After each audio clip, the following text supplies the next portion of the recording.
Welcome back to the Band Guide, where we use GarageBand to create professional sounding music. I'm your band guy, Colin, and today is the 12th video in the Ultimate GarageBand Beginner's Guide. This video series is walking through everything you need to know from the very first time you open up GarageBand until you're exporting out your final mix and mastered song. In fact, we're actually about to start recording and mixing and mastering a song together throughout this series, so stick around for that. Now, up until this video, we've been going through everything you need to know inside GarageBand, walking through the different windows and GarageBand Drummer and the amp. And then we talked about the gear you need and the plugins you need. Now we're finally transitioning into the recording, mixing, and mastering process. But before we get into that, I want to give you a brief overview of the 4 stages of music production, because it's really important to understand these and where you are in them so that you can clearly work through the path forward with intention. Intention is one of the biggest pieces that's going to help you get a more professional final result. Just haphazardly going through making music without any real intention or awareness of where you are in the process is rarely going to end in professional sounding results. And if it does, you likely stumbled into them more than you intentionally got there, right? So these 4 stages are really, really important. Now, before we get into them, I actually want to give you something. In addition to this whole video series, I've put together the Ultimate GarageBand Guide. This guide is a downloadable guide that you can quickly pull up and reference anytime you're working on music and you just want to quickly check something. It has everything from overview of GarageBand, shortcuts in GarageBand, gear you need, the mixing, recording, mastering process, all of those broken down so you can quickly go back for quick reminders as you're working through it. It's super helpful. It's a guide I wish I had when I was starting out, so I wanted to put it together for you completely free. There's a link in the description below, so be sure to pick it up. Let's go and get into today's video, which is the 4 stages of music production, starting with stage 1, recording. Now, recording is exactly what it sounds like. This is where you're recording your song, you're writing all the parts, you're figuring it all out, finding the tones you like, getting the performances you like. And while you're recording, you really have 3 main goals. Kind of a bonus 4th one we'll talk about in just a minute. But of those 3 goals, the first goal is to get the right tone. Now, this is little things like getting the right tone on your amp, or getting the right tone on your virtual instrument, or your right drum sound. Or if you're recording vocals, it's getting the right tone from your voice and the right tone from the microphone in terms of where it is in your room, where it is your voice is relative to the microphone. Now, we're going to talk about all these things somewhat coming up, so stick around for that. We just talked about the GarageBand amp and getting a great tone there a couple of videos ago. If you haven't seen that, go back and check that out. But getting the right tone is super important. You're not going to fix the tone in the mix. You want to get it right while you're recording it. So keep that in mind. Number 1, getting the right tone. Goal number 2 is getting the right timing.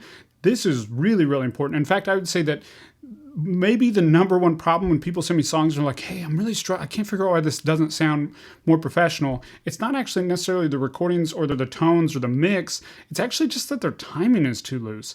It's never going to sound professional if your timing is too loose. That's really, really important to understand. You have to really be on time with this. So it's important to get comfortable with recording to a metronome, comfortable with recording and being really, really locked in on your timing. It takes practice, but you can definitely do it. So getting the right tone, getting the right timing, and then number 3 is getting the right take. Now, this is where I'm going to contradict myself just a little bit, where I would say that sometimes getting the right take means that you have a weird tone and you have a weird timing, but it just feels right, right? So that's really, really important. But it can also just be the inflection in your voice or how consistently you're strumming the guitar. If it's like all over the place, that's not going to be the right take. Or if it gets to a moment where you need a big strum and you just hit it really soft, like that's not the right take either, right? So right tone, right timing, and the right take.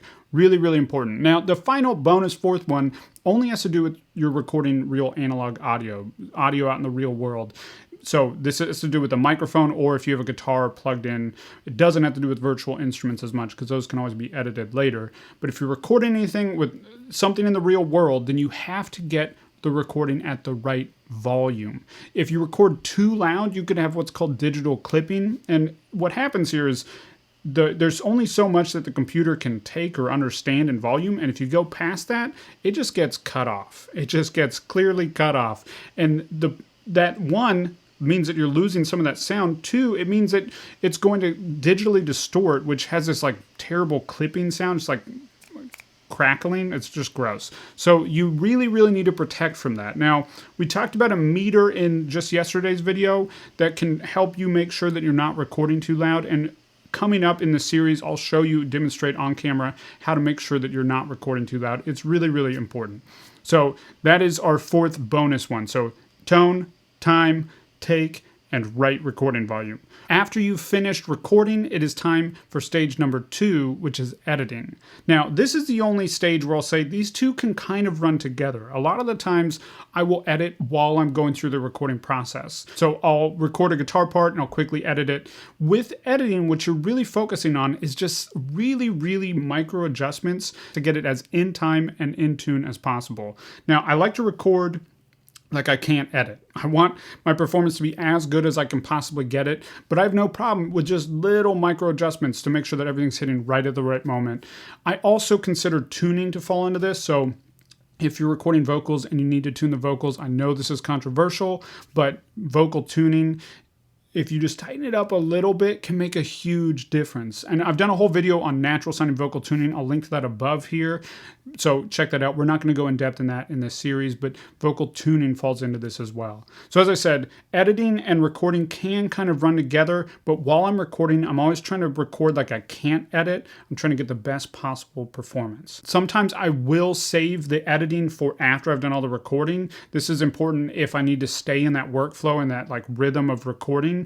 The only issue you potentially run into is saving it all till the end is, one, it's boring and you might not want to do it.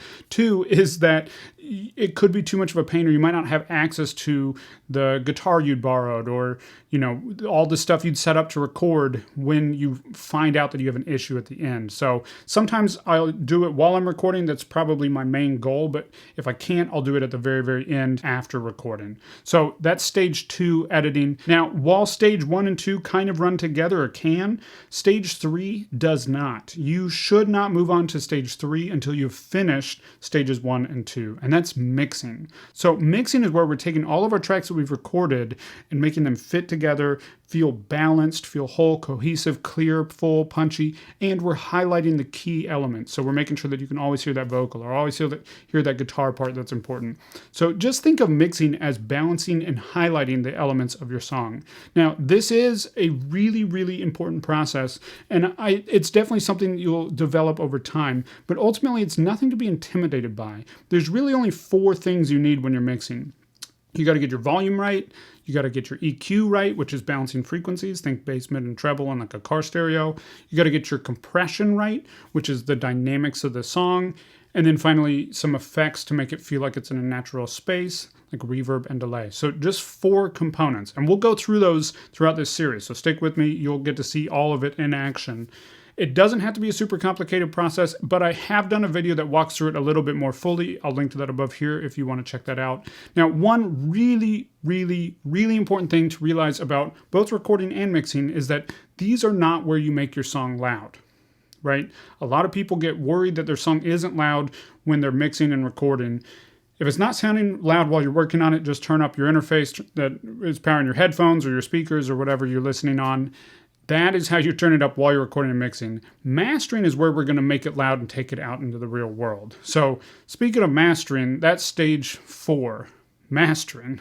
With mastering, we really just have 2 primary goals. We're going to take the final exported out mix, and it's important again that we treat mastering as a separate stage from mixing. So we want to export out our final mix, and then we're going to put it into a brand new session with fresh eyes, fresh ears, and we're going to try to master it. And our 2 goals here are balancing the tone to make sure that it works across our entire project or other songs that we've released. So if you're working on an EP or a full album, or you've just put out other songs, you want to make sure it works next to those. You also want to make sure that it works up against professional releases as much as is within your ability, right? So making sure that the tone isn't way, way off. It's not way too bright and harsh and thin sounding. It's also not way too bassy and muddy sounding. So balancing the tone, that's goal number 1. We do that in the mixing stage as well, but just final little touches here in the mastering stage. Really, really slight. We can tighten it up a little bit. The second goal is to make it loud, right? So this is where we're actually bringing up the volume, making it loud enough to stand up against commercial releases. So if you're working on a full-length album, you're also going to be thinking about the volume between tracks throughout the album so that one song right next to another isn't drastically different in volume.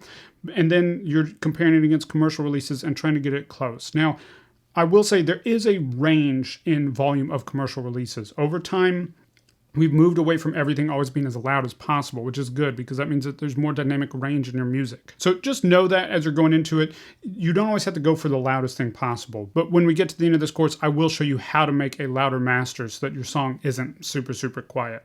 Okay, so those are the 4 stages: recording, editing, mixing, and mastering. And as I said, the first 2 can kind of run together, but you want to make sure you get those 100% done before you move on to the 3rd stage, and you want to make sure you get that stage 100% done before you move on to the 4th stage.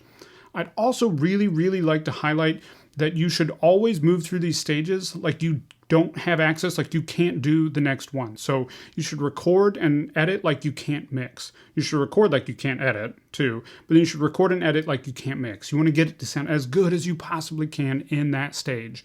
Then you should mix like you can't master, right? You want to get that mix as good as it possibly can be. If you ever find yourself saying, oh, I'll just fix that in editing, or I'll just fix that in mixing, or I'll just fix that when I'm mastering, not okay. You need to get the best possible version that you are capable of at the moment. And it's really important to recognize that you're not trying to be perfect. None of us are perfect. There's no perfect mix in the world.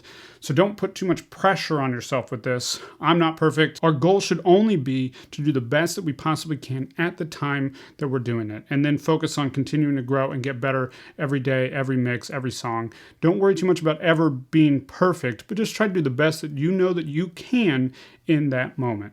Okay, before we go, I want to hear from you. Which of these stages are you most confused by, and which stage do you feel most comfortable with? Let me know in the comments below. Also, be sure to grab the Ultimate GarageBand Guide. This guide is really going to help you out. You can quickly reference back to everything I just said in this video. It's all in that guide as well, but also all my shortcuts, all my gear recommendations, overview of everything inside GarageBand, mixing, mastering. It's really, really helpful. Free from the link in the description below, so be sure to pick it up.